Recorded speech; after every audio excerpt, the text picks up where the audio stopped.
Hello, everybody. I forgot that I put the video introduction in this course recently, and so I did not post the video introduction, so I thought it was only appropriate for me to do that and add it on since I asked you to do that. Well, I'll try to keep it brief. I've been with the college. This is the end of my 13th year. Moved here from Dallas, where I was teaching high school English for a very, very long time, and teaching teacher education in the evenings at a local program for many years. I think about 7 years, maybe, something like that. I loved it. So I had the opportunity to move here, and I really enjoy it a lot. Now, I don't know where I'm going to be this summer. Typically, my wife and I are overseas in the summer and holidays and things.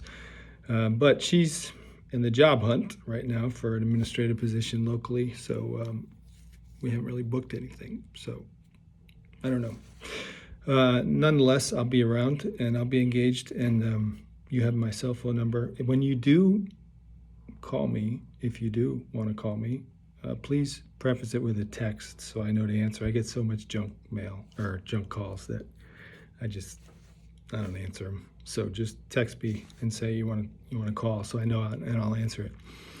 Classroom management. Well, look, classroom management is very, very difficult to teach, right? So there is no course, including this one. There is no course, including this one, that you can take and walk out as an expert classroom manager. It's not going to happen. What this class will do is give you ideas, give you some keys, start allowing you to think in the right ways, to do things, to implement different procedures and routines, and think about how you approach things and build your toolbox and those kinds of things. Classroom management is inherently difficult for anyone, regardless of how long they've been teaching. It's a challenge. It's a total challenge. Yet it is the most important thing to effective teaching, because without it, nothing good can follow, right?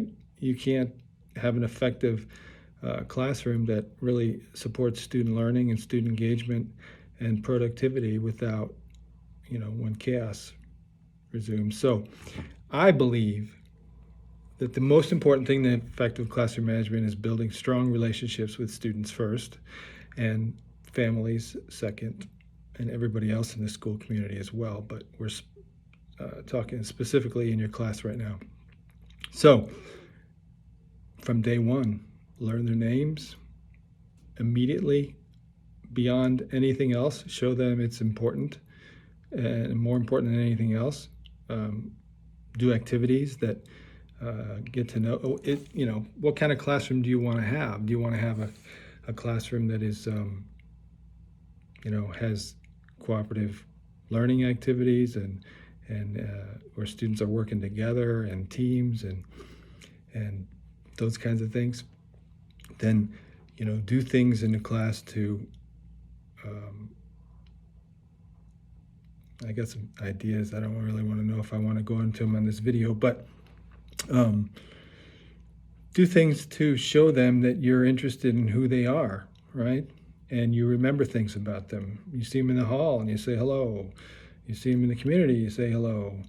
You go to a sporting event or an outside activity, or you ask questions about, different things. You spend time with them, you talk to them, you do those kinds of things. You develop those relationships. It's super, super important. Equity and consistency, right?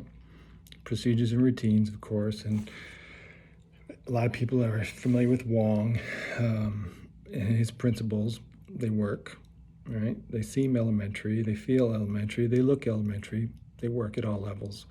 All the Wong videos are linked in the course. They're in a database in the college library. They're old and dated, but relevant, self-deprecating, and engaging. So I encourage you to watch some of those. work on relationships, and then think about accountability, right? You want consistently and hold students accountable, right? So think about consequences that you can consistently and effectively enforce, right?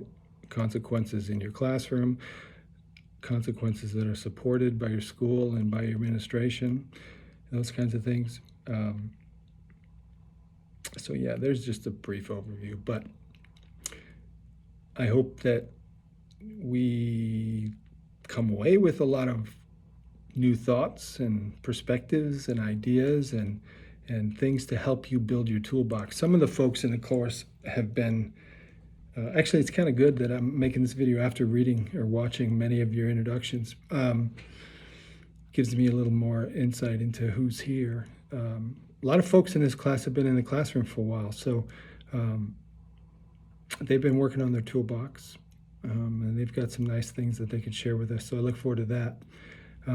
That's what I'll leave it at that for now, but I just want to get a short video introduction out to you and set your expectations and kind of how you view the class. Like, theory's good, and there's a lot of theory in here, but practice is where we put theory to the test, right? And so it's unrealistic to walk out of an online, any class, but an online theory class and walk into a classroom and have a seamless transition. It's just not going to happen. So teachers make decisions all the time, constantly, all day, and those decisions are made based on a lot of experience, right? And so as you build that toolbox, you have different, things that you can use. So that's hopefully what we come away with. And I look forward to working with you guys this semester. So thank you.